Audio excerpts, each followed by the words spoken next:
Alusi Pablo, I greet you, bro. Omo, it's you talk not true now.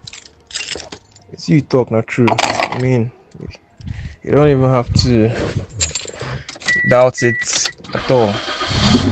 Because I mean, why do we have Osuji, Osuago, Osuala? You know, these are names that people bear.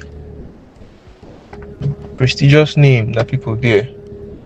You know, why would such a thing be a thing of stigma? But in the knowledge of no Kamela and Alu, you know, and turn everything upside down, we have to always know that most of the things that we hate today are actually things that we once revered.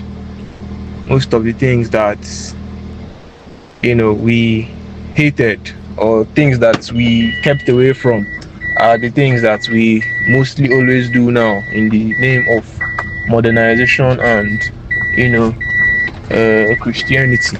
So yeah, Osu is propagandized to be hated upon by people that are supposed to celebrate it. So not true, you know, not true.